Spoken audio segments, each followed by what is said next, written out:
Right, time for a little pregnancy update. So I'm gonna be answering some different questions about this pregnancy. Question number 1, how far along are you and how are you feeling? I am in my 3rd trimester now and I'm feeling great, a little large. That's usually my response when people say, how are you feeling? I say, big. I think I've definitely gained more weight with this pregnancy than I did with the last 2. This is more in line with like the weight that I gained with Spurgeon's pregnancy. I'm feeling good though, so I'm thankful for that. 3rd trimester, I'm definitely in nesting mode, getting all the things in order, getting ready for baby's arrival. So we're super excited. Question number 2, are the kids excited and how do you think Ivy will react to no longer being the baby? The kids are very excited. They regularly sit next to me on the couch and want to feel baby's kicks and movements and hiccups and all that.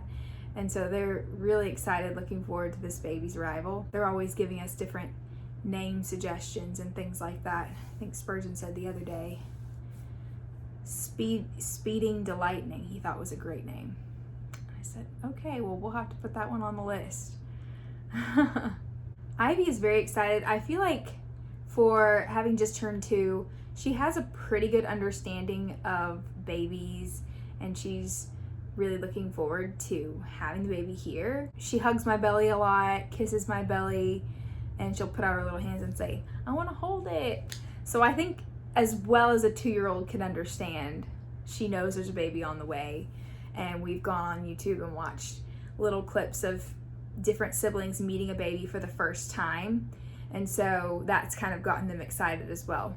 I think it will be an adjustment though. It always is an adjustment whenever you bring a baby home and they realize like they have to share mom's lap. And I think Ivy will probably experience some normal jealousy just of like mom has to hold the baby and feed the baby and she thinks like that's her place in mom's lap. So my mom was always really great at just including the older siblings and making them feel like they're part of the process.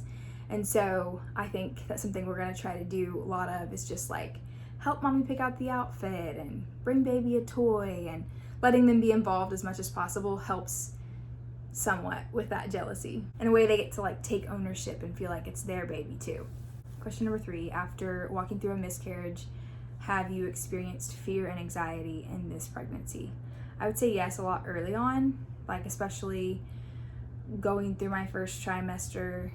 I think I was pretty nervous and had a hard time feeling like really excited about the pregnancy because I was nervous and worried that something might go wrong and that this baby may not make it. And so, yeah, I think in that sense, there was a certain amount of fear or anxiety early on that I think as we were able to have those appointments, those checkups, I think even seeing the baby on the ultrasound, seeing that everything was progressing well and looking good and healthy, that was really encouraging for me.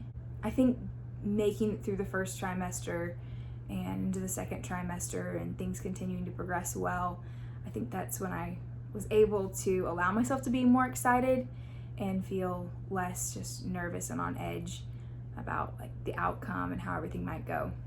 I think going through a loss like that is very difficult, but in a lot of ways I feel like it caused me to just be way more grateful and realize what a blessing it is to have a healthy pregnancy and be able to carry a baby to term and not have complications. We're just definitely grateful for God blessing us again with a little life, and we definitely don't take that for granted. Question number 4, what is your birth plan for this baby? So Ben and I talked this over a lot and we decided that we're going to do a hospital birth this time. So that'll be different. I've had 3 home births, 3 great home births, good experiences, no complications with the birth itself, but I have had postpartum hemorrhage 2 times with my 1st and my 3rd. And so for that reason, we're choosing to do a hospital birth just so we won't have to deal with a transport if I end up needing Pitocin. It's kind of frustrating in some sense because most of our neighboring states, midwives are allowed to carry and administer Pitocin at home in the home birth setting, and Arkansas just doesn't allow their midwives to do that. That's a little frustrating. I wish our midwives could do that. They're very skilled and very capable. But since that's how it's set up in Arkansas, we decided that because of my history, we're gonna plan for a hospital birth this time. I guess a follow-up question to that is, are you nervous about that? A little bit, yes. Yes and no. I feel like in some ways, I've just been so used to being able to be in my own space and labor and move about and kind of have the comfort of home, and I love that. And so in that sense, like, a hospital sounds like very different, and like, I've wondered, will I be able to relax in that environment? Will I be able to, will things be able to progress, or will my body be like stressed and tensed up? Like, I don't know. But at the same time, hospitals have epidurals. So I've told my birth team, my family and stuff, I'm like, yeah, if I go to the hospital, I'm probably just gonna end up getting an epidural. I have sisters and sister-in-laws who've had epidurals, and I'm like, okay, this sounds good. I think I've done the natural thing 3 times, and I wouldn't be surprised if I just got an epidural. But we'll see. I don't know. So yeah, it's different. I'm doing the whole getting my birth plan together, packing my birth bag to go to the hospital, all that good stuff. I think Ben's definitely excited. I think home birth is actually more stressful for Ben. And so he's like thrilled about the hospital birth. He's like, yeah. So we're excited. I've got a great doctor, a great doula. I was worried with like the COVID stuff if I would be able to have my mom there, and now I can. So our hospital allows 2 people, so I can have Ben and my mom both there. So I'm really excited about that. All right, and then a big question everybody wants to know, are you going to share the gender before the baby is born? No, we are not. So Ben and I went back and forth. We kept talking about it. I think since our kids are older now, like we have a 5-year-old and a 4-year-old, we were thinking, well, they would probably get really excited to know the baby's gender. And so we planned, like, we were gonna tell them. We thought, like, yeah, we're just gonna do this, we're gonna tell them. But then the more we talked about it, we were like, this has kind of been our tradition every baby so far. We find out the baby's gender and keep it a secret, and we surprise our families when the baby's born. Well, obviously, if you tell a 4 and 5-year-old, nothing's gonna be kept a secret anymore. And so we just kind of went back and forth on that, and we're like, oh man, but we really like surprising everybody. So we decided that we are not going to tell our kids before, that we're gonna wait, and when the baby's born, we're gonna tell them first. So they'll get to know gender and name and all of that, and then Spurgeon and Henry will be the ones who get to announce that to grandparents, aunts, uncles, and cousins. So that's kind of the compromise we came to.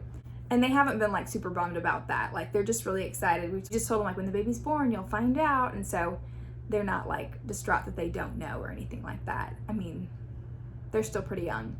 I imagine if they were a little bit older, they'd probably be like trying to pry it out of us. But at this point, they don't even really ask. They've just been giving us their guesses, and it changes from month to month, and they've been making name suggestions and all that. So it's fun. We're keeping with the tradition. How does this pregnancy compare to past pregnancies? Well, I said already that, like, my weight gain is up. Yeah, I definitely put on a few extra pounds. It's been more like my weight gain with my first pregnancy, in which I was eating for 2 and enjoying that. But as far as like how I feel, I've been feeling really great. I had a lot of pelvic pain with Henry's pregnancy, just a lot of discomfort. I'm trying to remember what it's called, like symphysis pubic dysfunction or something like that.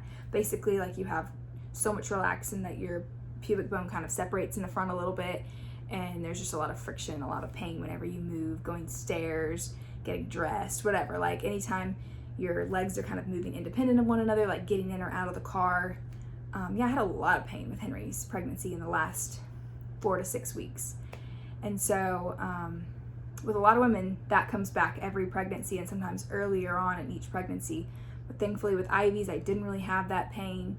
With this pregnancy, I've had little bouts of it if I exert myself too much or do something too strenuous, but overall, I haven't really had that. And so that's been a blessing. I've really been feeling great, just trying to eat healthy and get the vitamins in, and have been the best on exercise.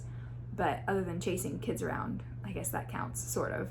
We try to go on walks here and there and do different projects and things.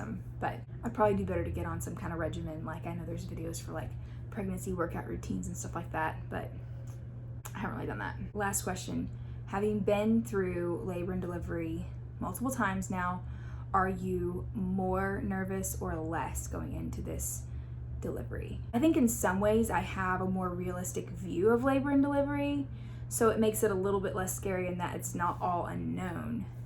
But at the same time, that can also be intimidating because you know how hard it is and you know how long it can take sometimes. My labor with Spurgeon was 2 days long.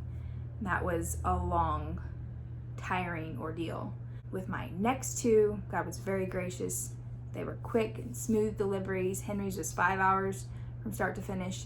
With Ivy's, my water broke in the morning time, but then my contractions didn't start until in the afternoon.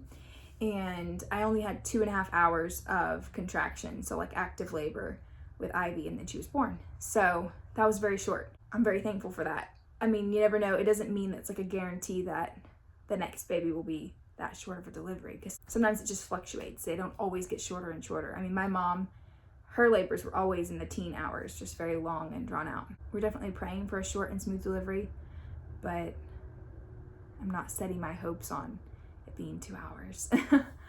I just want to think like realistically about that and not get my hopes up and then just be like so disappointed whenever I'm still laboring.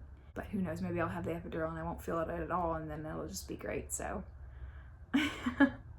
anyway, for any of you moms out there that have been through this ordeal, like I said, this is my first time like really packing a birth bag and going to the hospital and doing all that. So if you have input of like what I should pack, what I should bring, essentials, put those in the comments. If you have done both, like with the epidural and without, give me your pros and cons. Like, I want to hear about it. Yeah, that's pretty much it. So that's the update. We are looking forward to meeting baby this summer.